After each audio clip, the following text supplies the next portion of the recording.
Hi again, everybody.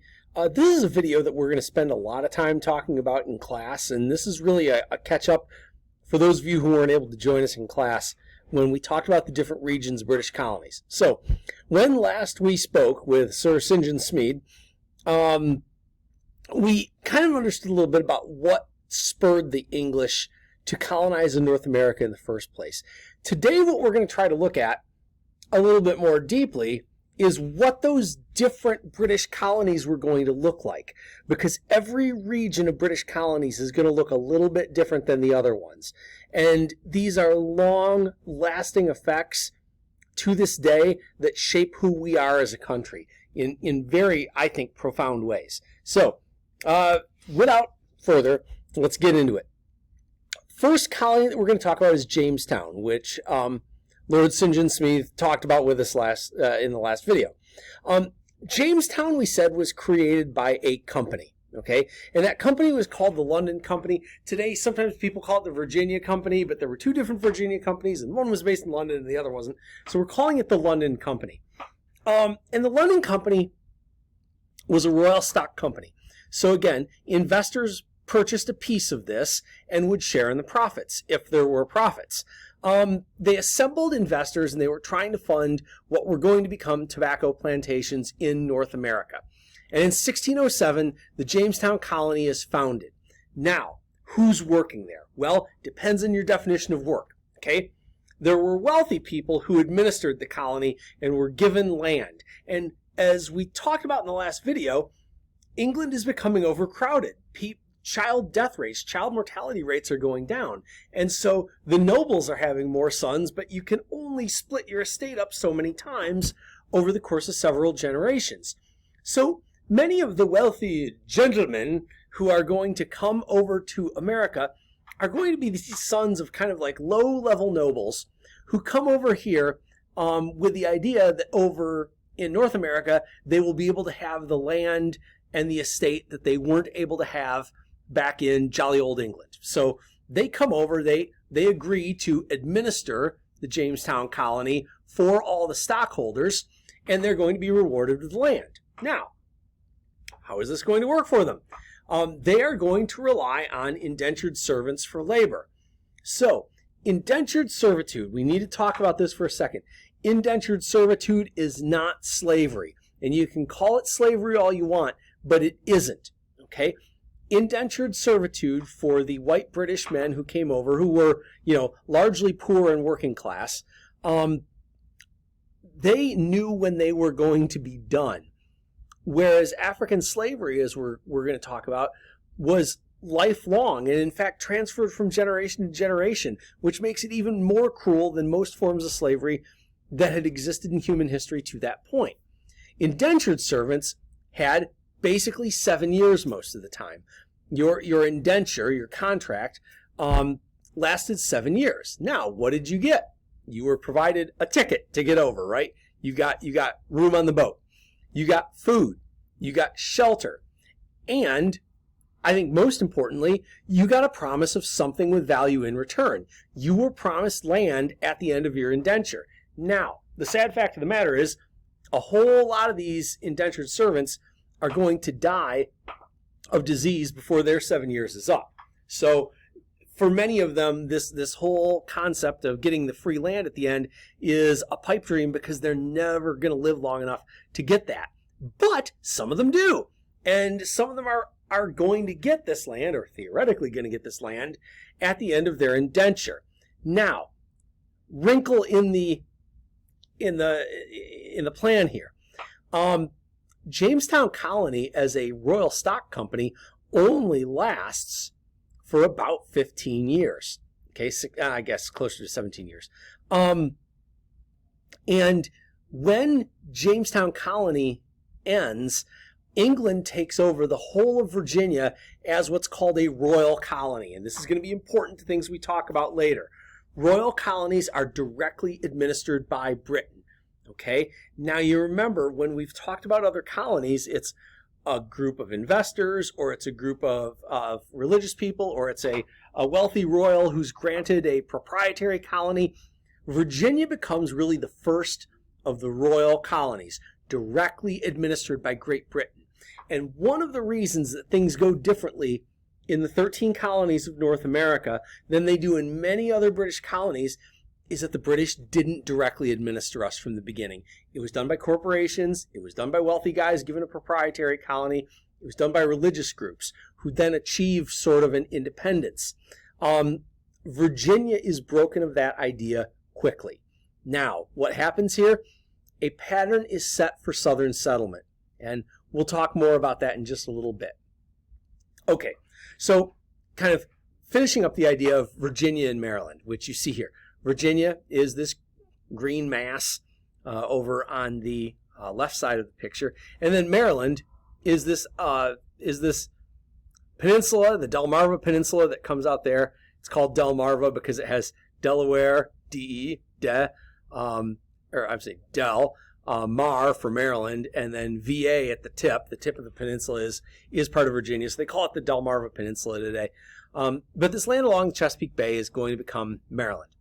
The economy of Virginia and Maryland is completely structured around big farming plantations, mostly tobacco in these early days. Cotton is not the big thing up here.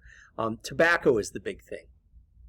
And even before Virginia becomes a crown colony, it has a local government that is going to indirectly report back to the crown, called the House of Burgesses, which is fabulous, right? Great name for a assembly. In the House of Burgesses, there is going to be a governor for the colony, and that governor is going to be appointed by England, so he answers to the crown. The House of Burgesses itself will answer to the landowners, who are the only people allowed to vote. And so that makes the House of Burgesses the first representative assembly by Europeans in North America.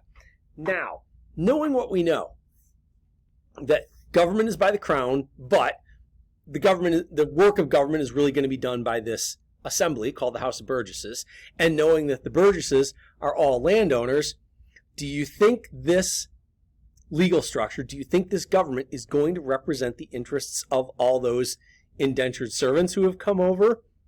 Absolutely not. It's a government of the wealthy, for the wealthy, by the wealthy. They're going to create laws that benefit them. And that's going to be a big, big deal as we move on. Okay, one of the other things that's happening here, going back to the era of the Jamestown colony, the British government instituted something called the Headright System, all right, which basically meant you had the right to keep your head on your body. I'm just kidding. The Headright System offered free land to anybody who would take an indenture, okay? So any of these wealthy guys who would buy an indenture, who would buy one of these contracts with the contract laborer, they were going to get more land. Now, what happens when you have a government made of the landowners, these landowners over here that vote into the House of Burgesses, they say, well, sure, I'll take that indentured servant, and then I'll get my land, and then after his 7 years are over, I'll get his too. So the wealthy folks would buy the headright, okay? They'd buy the right to bring over this indentured servant.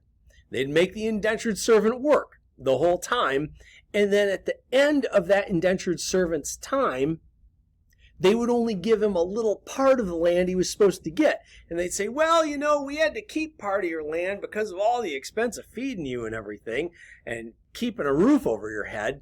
And this headright system, does it give them a lot of labor? Yes. Does it build up a European population, a poor white European population? Also yes. As we either have talked about or will talk about, it is also going to have a profound impact on the kind of people who move into Virginia. There are not many women. It's mostly poor, young, lonely dudes. So you're going to have a big, young male population and not a lot of females, okay? This system basically exists for about 60 years, between 1618 and 1676. After 1676, the use of enslaved people as labor increases and the number of indentures goes down. In these Chesapeake colonies, in Maryland and Virginia, there is a lower life expectancy than you're going to find up in the middle colonies, which is like New Jersey, New York, a lower life expectancy than New England. It's a violent life in the Chesapeake colonies. It's a life spent in a malarial swamp with tropical diseases. It's a life of incredibly hard labor where the nobles are trying to get every ounce of work they can out of you before you die. So that lower life expectancy in the Chesapeake is also going to shape who these people are, how they view the world, how they view life. Now, one really important thing that happens. Virginia has an official religion, which is the Anglican Church, the Church of England. Maryland, on the other hand, which is in large part started by a Catholic noble, Maryland has the Acts of Toleration. And in Maryland, you could be any kind of Christian you wanted to be.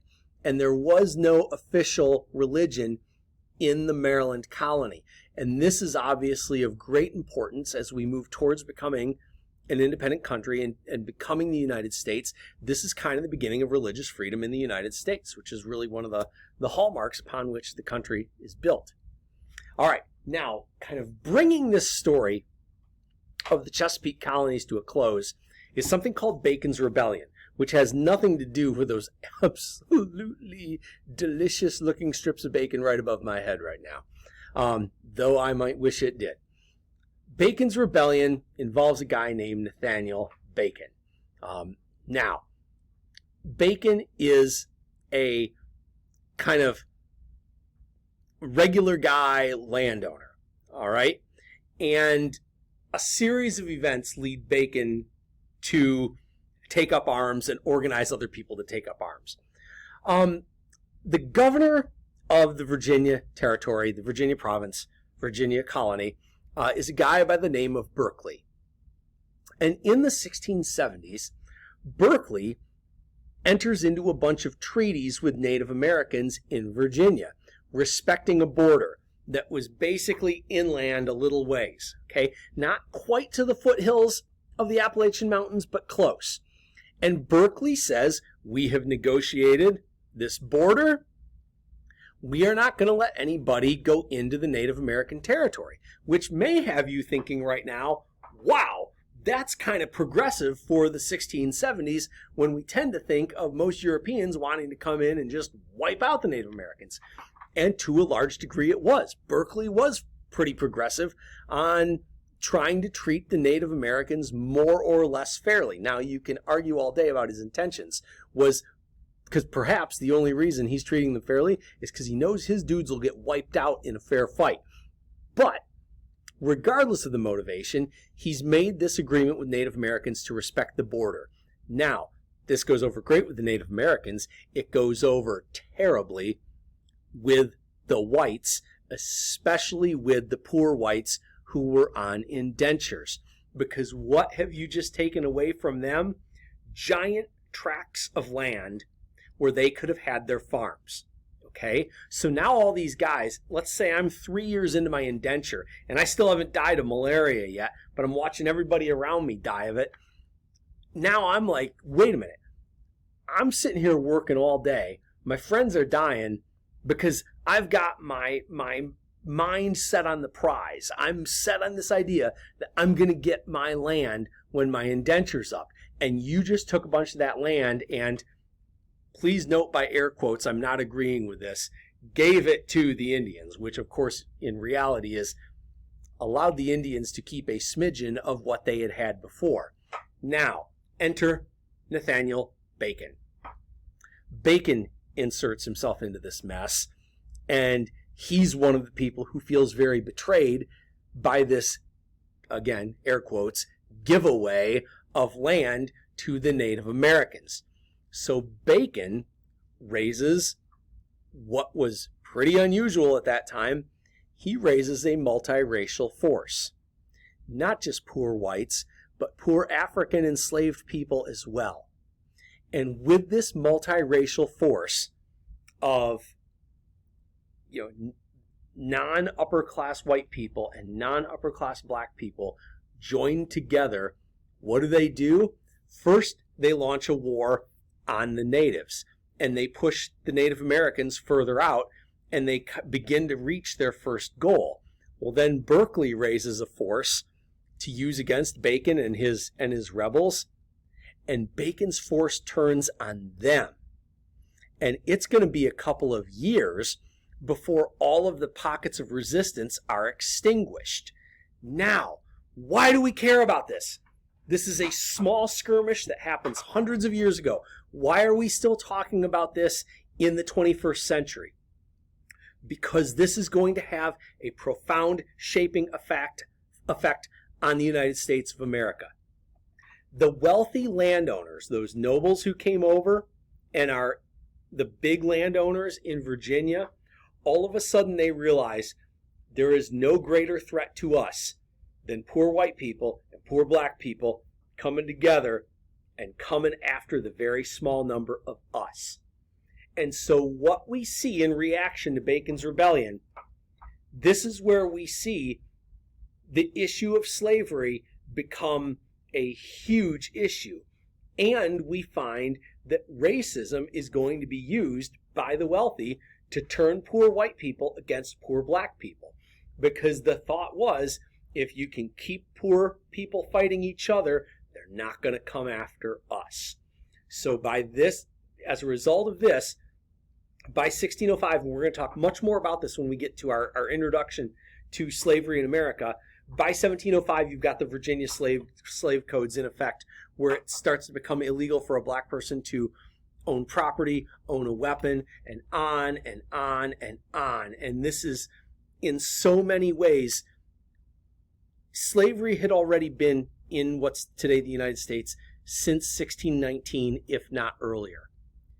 But the very violent racism that persists to this day, that really seems to start with Bacon's Rebellion, where they realized, these wealthy folk realized, we can use race as a dividing line between groups of poor people to keep them from coming after us and threatening our way of life.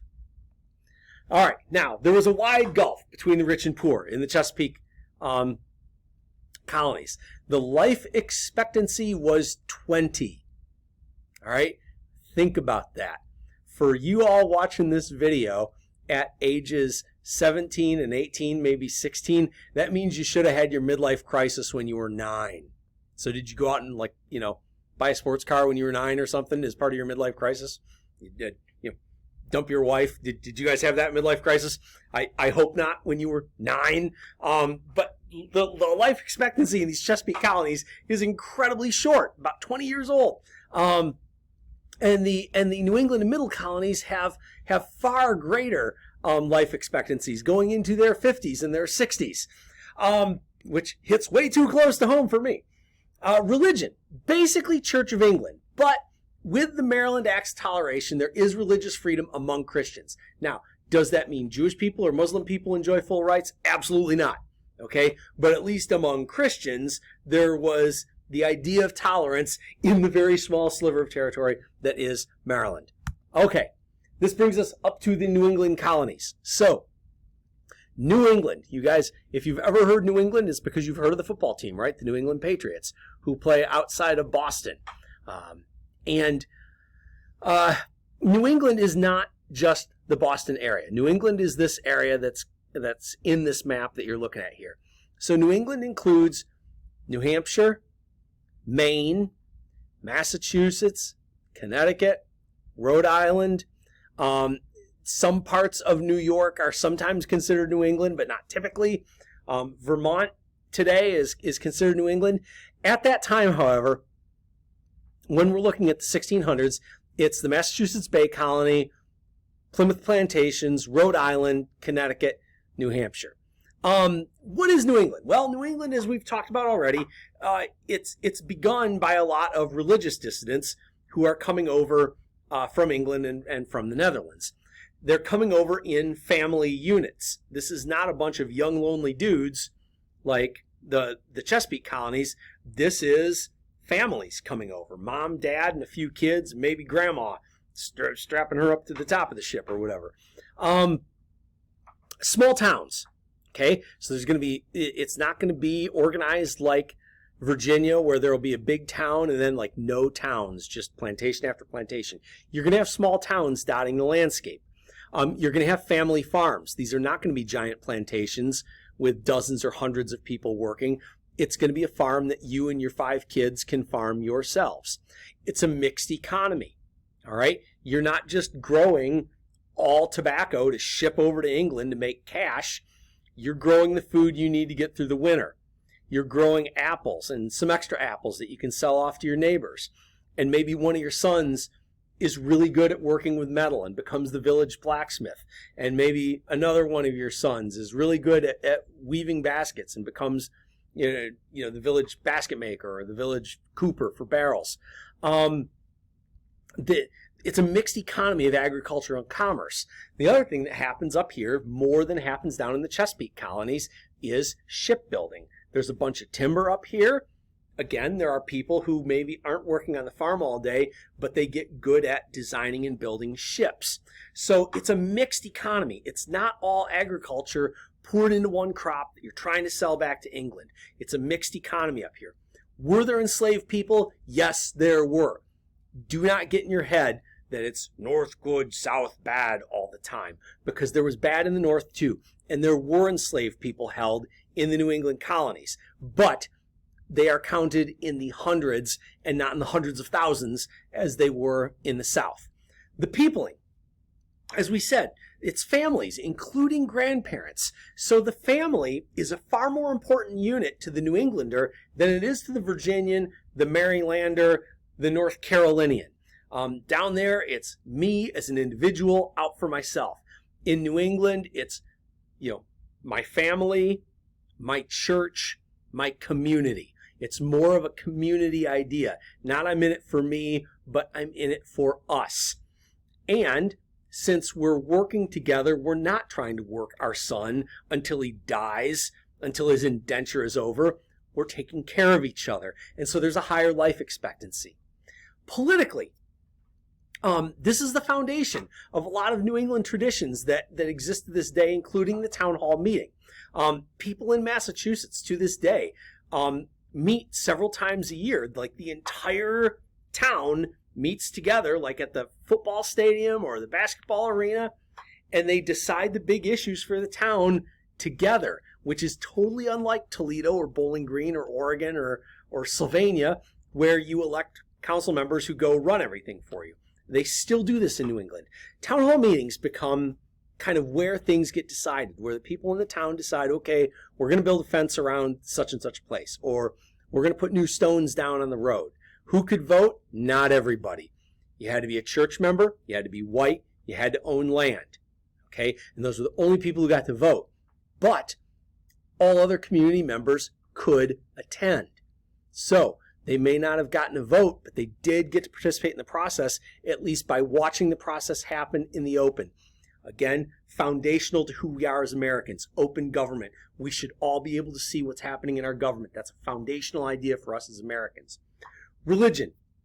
Remember we talked about the Puritans and the Pilgrims. And we said the Pilgrims were super duper, like, strong in their beliefs, but maybe not as hardcore as the Puritans.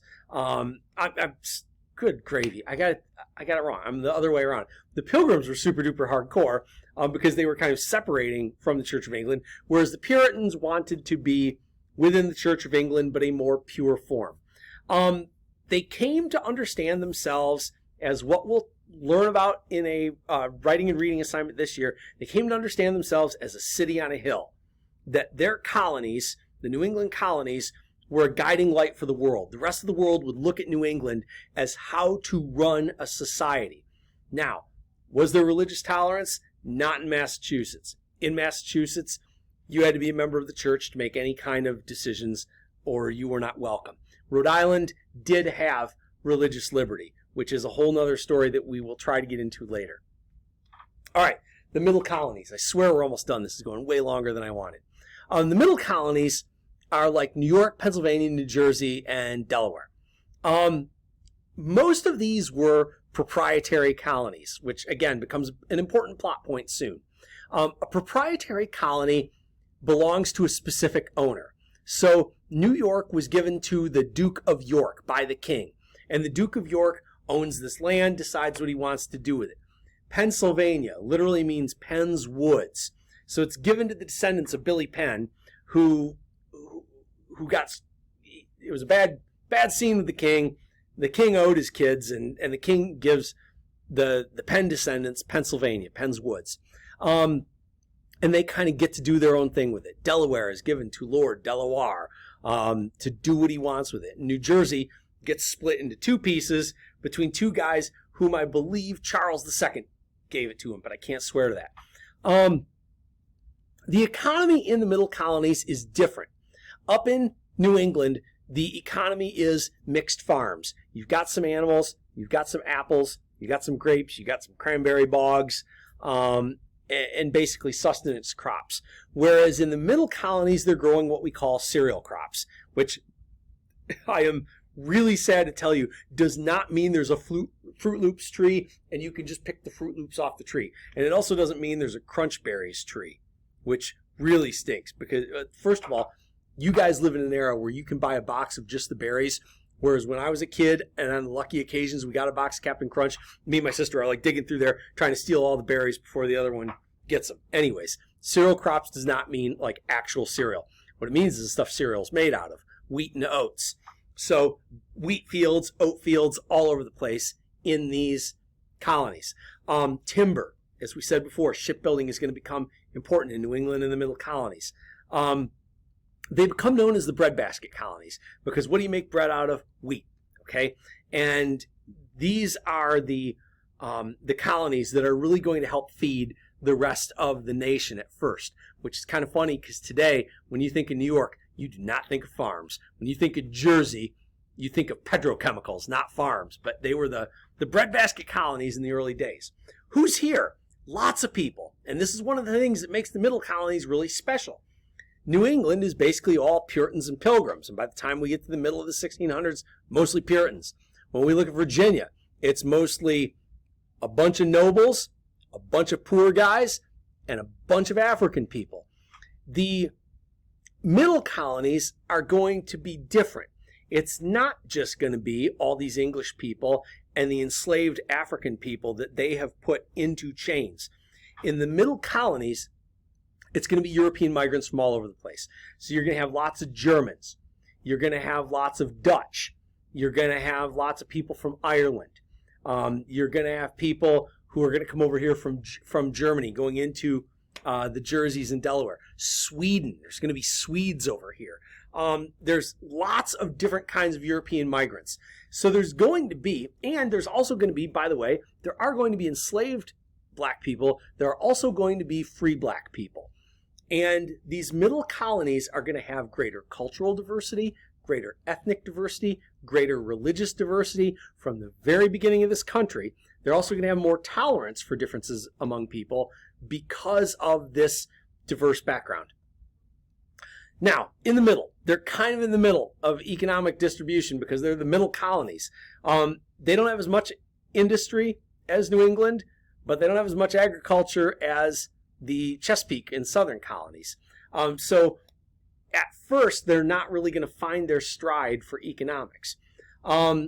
Politically, in Pennsylvania, anybody who was Protestant could vote. Catholics weren't allowed to vote, but any Protestant denomination could. And you might say that's lame, that's restrictive, but at the time it was also revolutionary because that's a difference from Massachusetts, where you had to be part of the Puritan Reformed Church to move, or to vote. Goodness gracious. Okay, finally, I swear I'm wrapping this up. The South.